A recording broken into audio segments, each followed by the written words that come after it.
I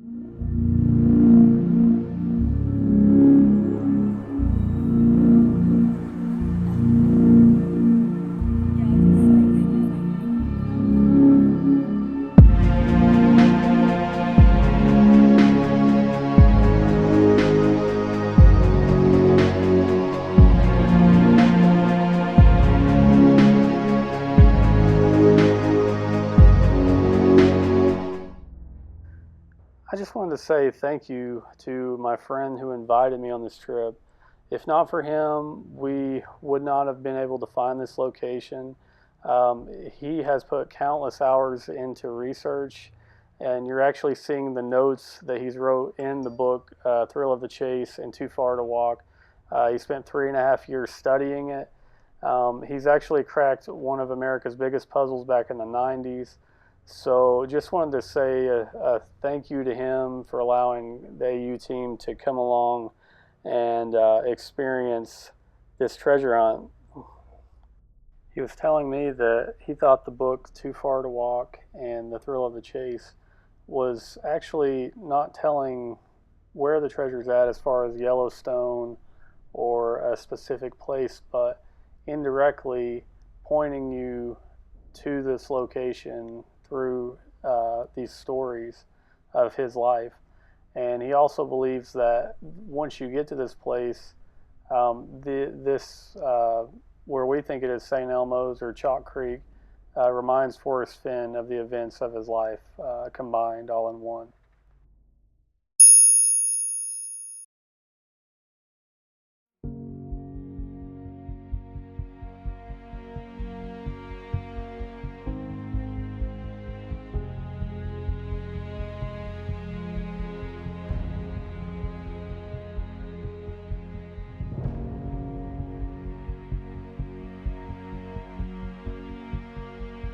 I have gone alone in there, and with my treasures bold, I can keep my secret where, and hint of riches new and old. Begin it where warm waters halt, and take it in the canyon down. Not far, but too far to walk, but in below the home of Brown. From there is no place for the meet, the end is ever drawing nigh. There'll be no paddle up your creek, just heavy loads and water high. If you've been wise and found the blaze, look quickly down your quest to cease. But tarry scant with marble gaze, just take the chest and go in peace. So why is it that I must go and leave my trove for all to seek? The answers I already know, I've done it tired and now I'm weak. So hear me all and listen good, your effort will be worth the cold. If you've been brave and in the wood, I give you title to the gold.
Together. He had cancer and thought he was going to die.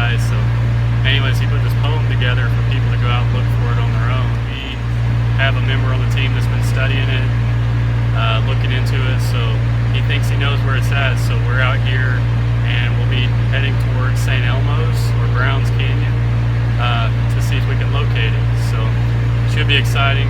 To me, it's one of the biggest expeditions I've ever done as far as a treasure hunt or looking for something. So I'm pretty excited. So let's go. I wasn't able to get a rental car, but I'm not worried about it because I've got a plan.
Yeah. He's just crawling up in your hand completely now. He's gonna store it for the winter out of your hand, isn't he? I want to get it on my lap. Remember, it's coming. Did you do it with your hand, Mama? Did you let you do that? You guys, right behind me, you can see one of the old mining carts here at St. Elmo's. And St. Elmo's was known back in the day for being a huge mining town. This is actually known as the Valley of Treasures, abandoned now, but we think this could be close to the location of what we're looking for. So don't get sick on me, buddy. Oh. Ladies and gentlemen, the wild man Nathan has his gold hunting. He thinks there's quartz in the creek. I hope that's not too deep for him. But he's good so far. Good move, old chap. Good move.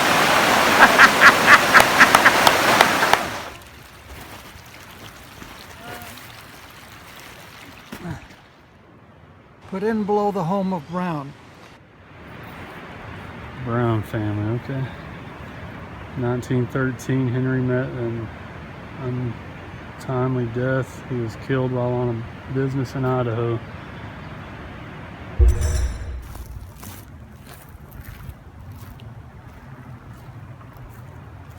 Guys, this is the home of Brown. There's a big clue in the poem of Forrest Fenn.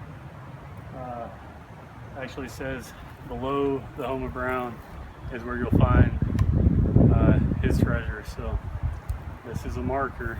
So we'll look. We're on the front porch of the Brown family's house, and let's take a look at their view they had right from here.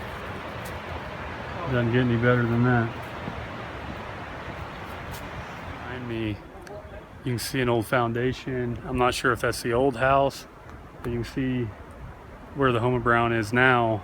So I don't know if that was just another building or what that was exactly. I came out here really with the mindset of we have a pretty good idea of where it's at, but my heart's not sunk into it to where if we don't find it, it's the end of the world.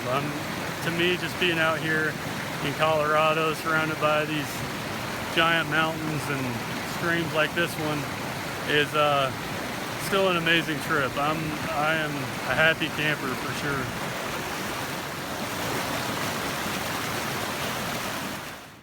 From there is no place for the meek. The end is ever drawing nigh. There'll be no paddle up your creek, just heavy loads and water high. So it says once you find the home of Brown, is put in below the home of Brown. So below, we believe, he's talking about elevation. So we're going down. And then it says, for there is no place for the meek. The end is ever drawing near. There will be no paddle up your creek, just heavy loads and water high.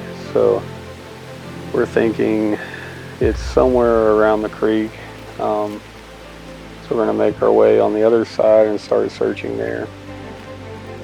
And 2, there are aspen trees or cottonwood trees on the back cover of his book. And the only place we've seen in this area is right up here to the left that has those same type of trees. So we're going to make our way in the woods now and go start our search there.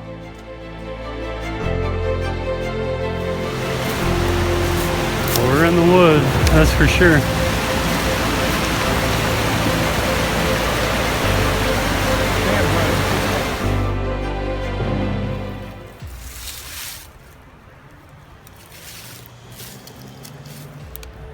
Nothing in there. So yeah guys, what we're looking for is something, I think, like this, almost like a tree turned over, where you can stash something like a box underneath it, underneath the roots. And check out this area over here where I think what we're looking for could be hidden. Because to me, this is more of an area that people normally do not come. And it would just make more sense for Forrest to put his box over in an area like this.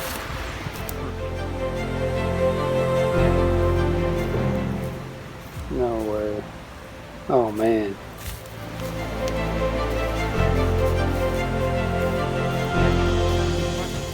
If you've been wise and found the blaze, look quickly down your quest to cease, but tarry scant with marvel gaze.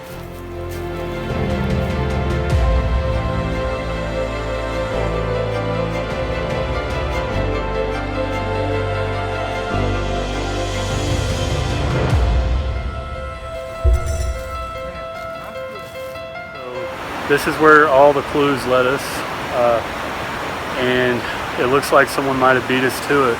I don't know if you can see it right there, but it looks like a 10 by 10 square, which is the exact dimensions of the chest.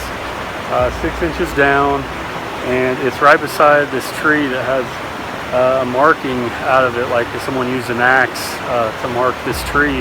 None of the other trees have that around here, and so, you know, hopefully, you know, no one's beat us to it, but right now that's kind of what it's looking like. We're going to keep scouting the area, keep going around, make probably about a 500-foot perimeter around the house, but I don't know, it's kind of disheartening, but hey, like I said before, it's just a cool experience to come out here and see these amazing mountains, see this amazing nature, and get to go on a treasure hunt. I've never been on one. That's something I've always wanted to do, $2 million treasure hunt, so who knows, we'll keep looking, but if not, if we don't find anything, it's still an amazing trip. Glad I got to come.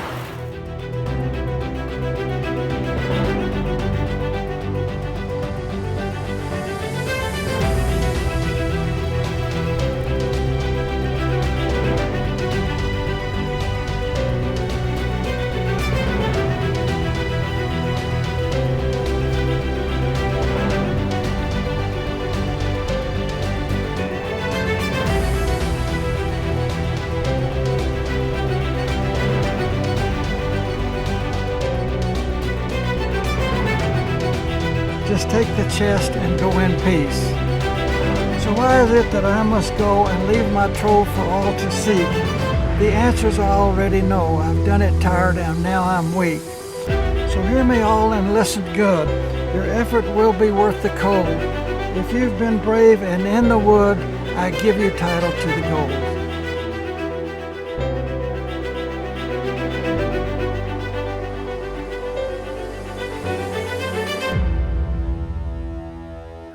Oh hopes lie buried here, as Perry said. That's a powerful thought.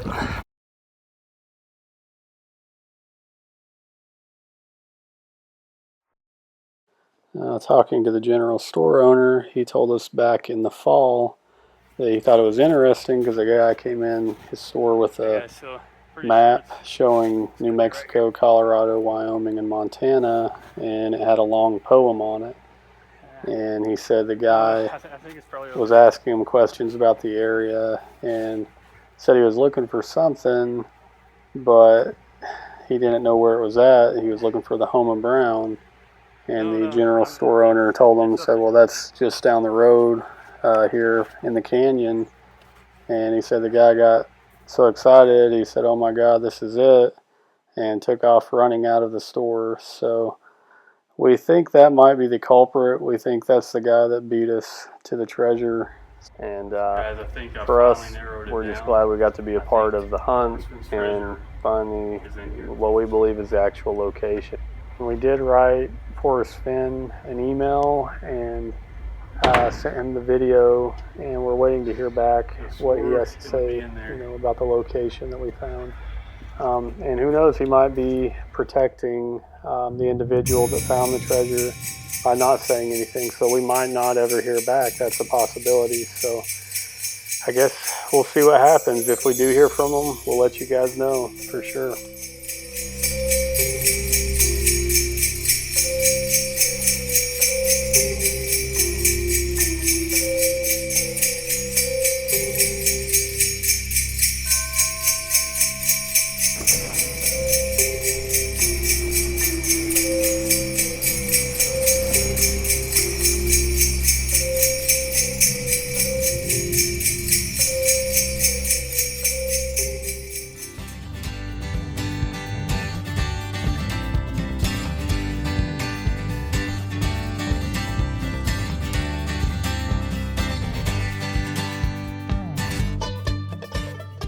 Guys, we're on day 3 of looking for Forrest Fenn's treasure, and we ran into a bit of a snag.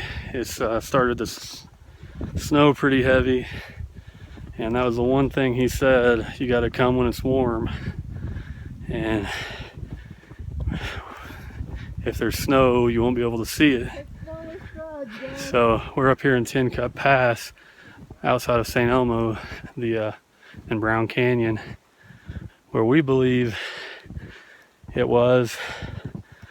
And we had seen a day or yesterday when we were looking where the clues led us, we thought we saw what looked like a hole in the ground, the same dimensions as the box. So we think someone found it, but we were just wanting to look and keep looking just in case, but while we were here. But anyways, so I think with this blizzard coming in, that kind of puts a damper on it, and we'll end up finding something else to do.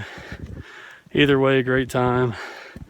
Got to come out and enjoy Colorado's nature, which is something that's always been on my list of things I've wanted to do. So you can't beat those views, the big mountains. So I think that concludes this episode for Adventures United and the hunt for Forrest Fenn's treasure. Something I've always wanted to do, so heart's desire fulfilled. Another thing that's crazy is this is May. It's at the end of May, and this is springtime, about to be summertime.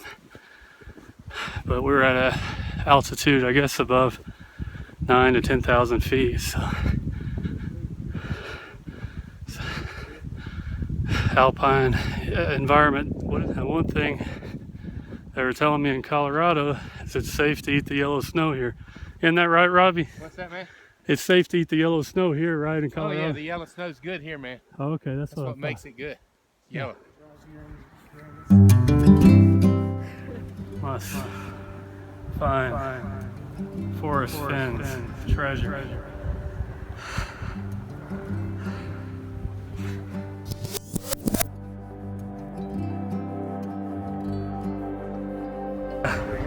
Can a guy get any service around here? Hey, it says seat host was for deck seating. Oh, okay. I'm sitting in the wrong place apparently. My ankle is swollen. All the walking in the snow. This is what we've learned in Colorado, how to relieve this swelling as you go.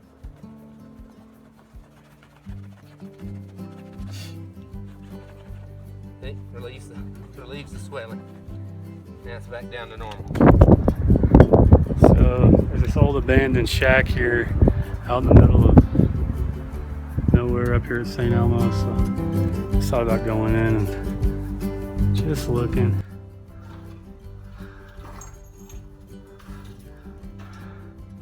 Oh my gosh, underwear from the 1800s. Hey guys, I found the treasure. About heavy loads, this is heavy loads. Man. Found the heavy We load. could dip that chocolate, somebody dropped heavy loads right there. We're hot on the trail, Found himself. What is that, Robbie? Goliath staff. Goliath staff. All the way in Colorado. That's a pretty significant find, huh? Said David took it all the way to Golgotha. Golgotha. That was the sword. That was a sword. I noticed it has a pretty sharp end. Is that a weapon? See that point on the end of it? Yeah. Oh yeah. Somebody gets close to it, stab him in the head. Just stab him in the head. Yeah, that's it right there. Oh man. And then when your people get out of whack, you just reach around, grab them, Hey, hook them back like a shepherd's staff. It's a Yep. Palestinian staff. Oh yeah. That's a great find. Even though we didn't find the treasure, you found. There's always treasure. Yeah, there's always treasure. You managed to find something. Yeah. You can find them anywhere you go. Yeah. Everything preaches the gospel. Exactly. And that's the real treasure right there. This is proof it took place. Yeah. Exactly. Not right here, but it took place. Trust me. Exactly, yeah. That's right, guys. Women serve men, not the other way around, right? Am I right? what? Yeah. I don't know what he said. Can I say, just be me, the way I am? Can I hide just one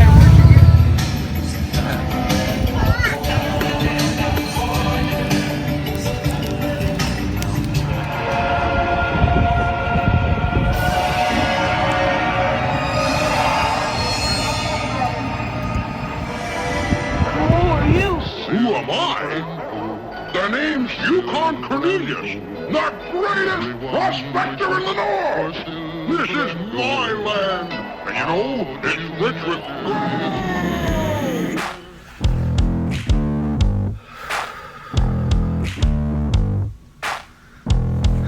Oxygen. I've been trying to quit for years, but I just can't do it. At this high altitude, I just have to take hits. And hits. I really want to get off of this stuff and do better.